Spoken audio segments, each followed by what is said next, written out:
ओम शांति। आप सभी भाई बहनों को मकर संक्रांति त्यौहार की ढेर सारी शुभकामनाएं। आशा करते हैं कि यह त्यौहार हम सभी के जीवन में हर्षोल्लास खुशियां लेकर आए। तो मकर संक्रांति तो बहुत समय से मनाते आ रहे हैं।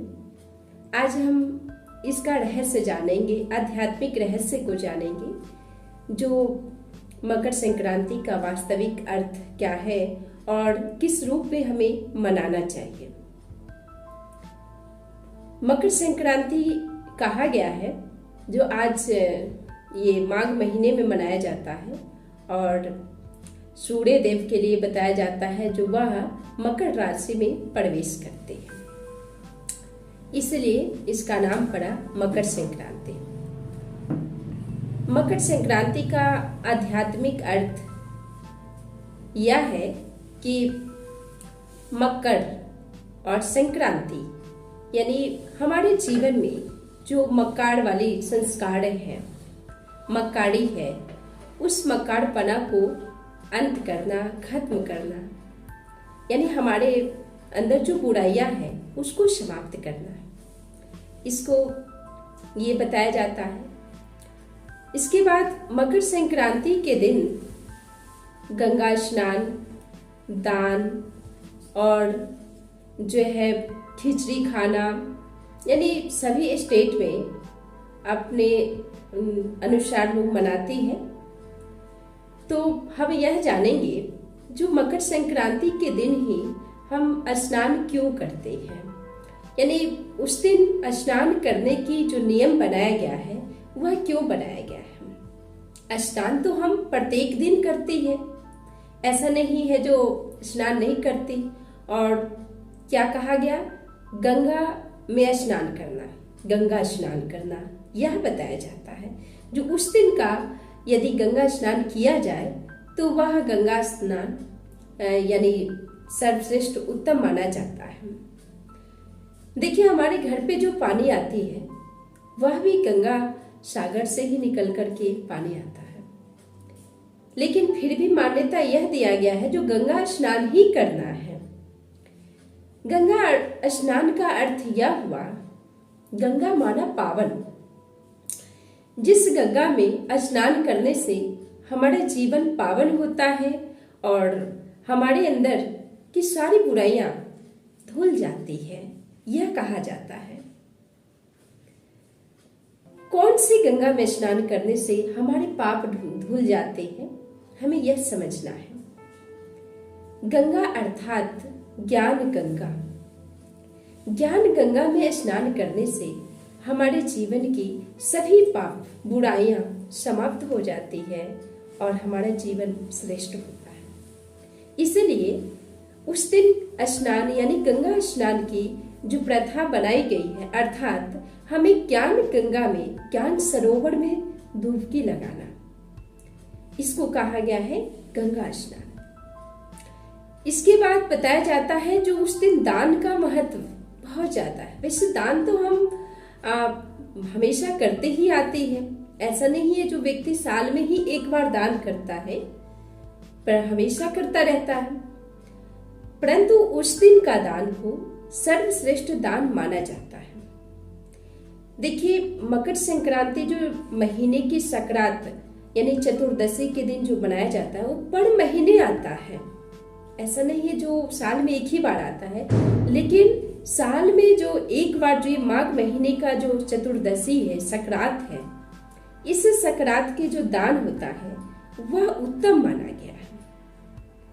तो दान के मतलब हम क्या समझते हैं, जो रुपए पैसे का दान करना, सोने चांदी का दान करना, अन्न का दान करना, गरीबों के बीच में वस्त्र का दान करना, इस प्रकार से लोग उस दिन बहुत सारा दान करते हैं और उस दिन का दान को सर्वश्रेष्ठ दान माना जाता है। इस दान पे हमें एक बात याद आ रहा है, जो हमारे ईश्वरीय विश्वविद्यालय के फाउंडर है ब्रह्मा बाबा। बाबा अपने लौकिक जीवन से ही बहुत धर्माऊ और कृपालु और दानवीर स्वभाव के थे। उनकी वजह से पूरे गांव में यानी धार्मिक माहौल बना रहता था। तो संक्रांत के दिन प्रत्येक घर में ब्राह्मण आते हैं दान लेने के लिए। सभी के यहाँ ब्राह्मण लोग दान लेने के लिए आते हैं। तो उस दिन संक्रांत का ही दिन था। बाबा के यहाँ पंडित जी दान लेने के लिए आए और बाबा से वह पंडित जी यह बात कर रहे थे जो दान का महत्व क्या होता है और किस दान को करने से क्या फायदे होते हैं। पंडित जी यह बता रहे थे जो सोना दान करने से हम महाराजा बनते हैं, चांदी दान करने से हम राजा बनते हैं, अन्न दान करने से ये फायदे, वस्त्र दान करने से ये फायदे। इस प्रकार से वो बता रहे थे दान का महत्व। वहां पर एक छोटे से बच्चे मात्र 6 साल की यानी ब्रह्मा बाबा की बेटी वह भी थी। वह सुन रहे थे। उन्होंने अचानक यह बोला जो मैं भी दान करूंगी, मैं भी सोना का दान करूंगी ताकि मैं महाराजा महारानी मैं भी बनना चाहती हूँ। पंडित जी ने उन्हें कहा जो देखो बच्चे, अभी तो आप कुंवारी हो, कुंवारी से दान लिया नहीं जाता है, दान दिया जाता है। लेकिन दादी के मन में क्या भाव आया जानते हैं? उन्होंने कहा यदि अभी मैं दान नहीं की और किसी कारणवश मैं मर गई तो मैं तो महाराजा नहीं बन पाऊंगी, बाबा तो महाराजा बन जाएंगे। उनके मन में इस प्रकार की भाव आता है। पंडित जी दान लेकर के चले गए, जा रहे थे। उनके पीछे पीछे वह बच्चे 6 साल की ही बच्चे थे, वह भी जाने लगे और पंडित जी से यह कहने लगी, अपने हाथों का कंगन खोल के दिए और बोले जो पंडित जी आप इसे ले लीजिए। पंडित जी ने उन्हें काफी समझाया जो देखो बच्चे, आप घर चले जाओ, अभी आपका बहुत सारा उम्र बाकी है, आप दान कर सकते हैं और भी यानी दान करने का भी समय है, अभी आप दान करने योग्य नहीं है। फिर भी दादी ने क्या जिद किया जो नहीं, जब तक आप नहीं लेंगे तब तक मैं नहीं जाऊंगी। उनके मन में उनकी जिद और हट के देख करके पंडित जी को दान लेना पड़ा सोने का कंगन। वह खुशी खुशी दे करके तो लौट आए। पंडित जी को लगा जो बाबा से बता देना चाहिए। वह वापस वहां आए और दादाजी यानी ब्रह्मा बाबा को उन्होंने सारे बात बताया। ब्रह्मा बाबा ने कहा कोई बात नहीं, आप अपनी बच्ची को दे देना। इसके बाद यानी दादी के जीवन में इस बातों से यह स्पष्ट होता है जो बचपन से ही उनके अंदर यह भाव था जो हमें दान करना है। उसके बाद बाबा ने ये ईश्वरीय विश्वविद्यालय खोला। तो इस विद्यालय को खोलने के बाद अपना सारा जीवन दादी जी से ईश्वरीय परिवार में समर्पित किया और ईश्वरीय सेवा में अपना सब कुछ लगा दिया। तो कहने का भावार्थ यह होता है जो दान का जो महत्व है, तो स्थूल धन संपत्ति का दान करने के साथ साथ हमें अपने अंदर की बुराइयों का भी दान करना बेहद जरूरी है। क्योंकि जब तक हम अपने अंदर की बुराई को दान नहीं करेंगे तब तक हमारे अंदर जो अच्छाई है वह नहीं आ पाएगा। इसलिए जानते हैं तिला संक्रांति के यानी मकर संक्रांति के दिन लोग तिल और गुड़ अवश्य खाते हैं। तिल और गुड़ खाने के पीछे क्या रहस्य होता है? तिल बहुत छोटा होता है और वैसे आप तिल खाएंगे तो कड़वा लगेगा, लेकिन गुड़ में मिला के खाने से क्या होता है, मीठा लगता है और अच्छे से लोग खाते भी हैं। तो तिल का अर्थ यह हुआ, तिल माना हमारे अंदर छोटी छोटी जो भी बुराइयां हैं तिल मुआफिक, जिससे हमारे जीवन में कड़वाहट आती है। हमारे अंदर जो भी, जैसे कि बड़ी बड़ी बुराई को तो सभी जानते हैं, क्रोध है, लोभ है, मोह है, ये देखने में भी आ जाता है। लेकिन सूक्ष्म विकार जो होता है वह देखने में नहीं आता।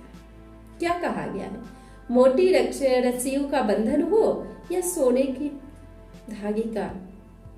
का बंधन हो, जंजीर हो, यानी बंधन होता है, धागा हो या मोटा हो।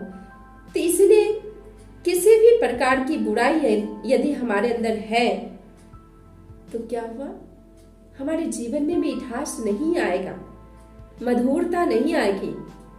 इसलिए बाबा ने कहा, बाबा बहुत अच्छी बात कहते हैं, हमारे अंदर की बुराइयों को खत्म करने का ज्ञान का सार बाबा ने आखिरी वर्ड में बोल के गए हुए हैं। मीठे बच्चे निराकारी, निर्विकारी और निरहंकारी बनो। यानी हमारे अंदर एक भी विकार नहीं होना चाहिए, क्योंकि हम क्या बनने जा रहे हैं, देवी और देवता। तो देवी देवताओं के अंदर कोई बुराई नहीं होता, इसलिए लोग उन्हें क्या करते हैं, पूजा करते हैं। इसी प्रकार से इस मकर संक्रांति के उपलक्ष्य में हमें क्या करना चाहिए, सिर्फ मनाना नहीं है, मनाने के साथ साथ वैसा बनना है। कोई भी त्योहार हमारे जीवन से ही जुड़ा होता है।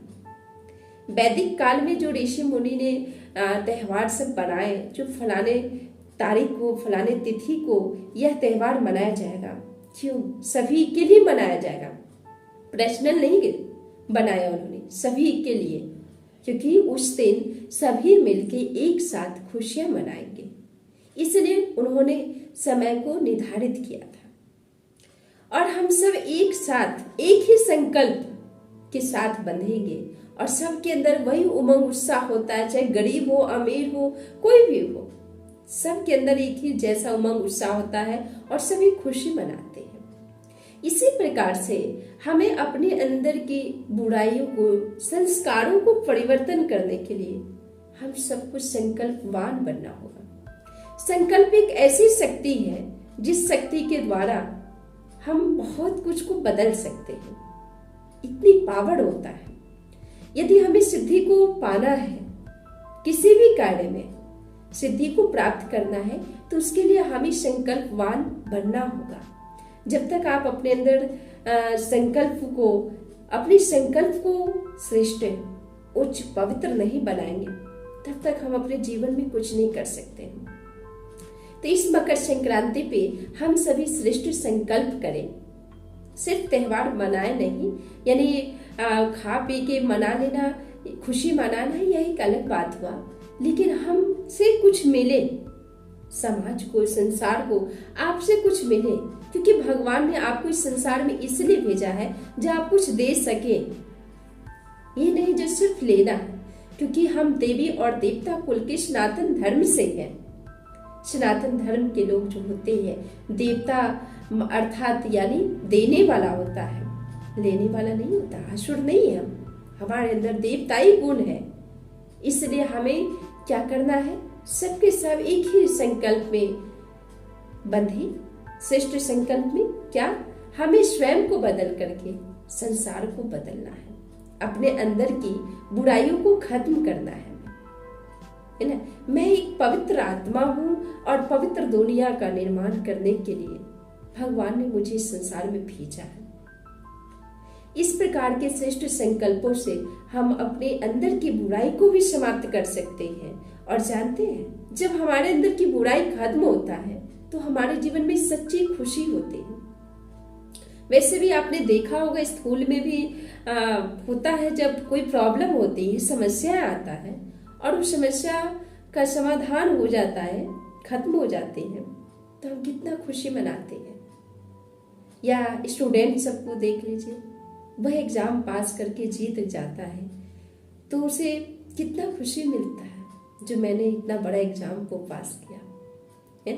ठीक इसी प्रकार से हमारे अंदर की बुराई जब खत्म हो जाएगा तो हमारे जीवन में सच्ची खुशी आएगी, जिसकी हमें तलाश है। आज हम रुपए पैसे मित्र संबंधी में बंधे तो हैं, सभी के बीच में तो रहते हैं, लेकिन फिर भी हमें जो आंतरिक खुशी का जो अनुभव होना चाहिए था, वह खुशी का अनुभव नहीं हो पाता है।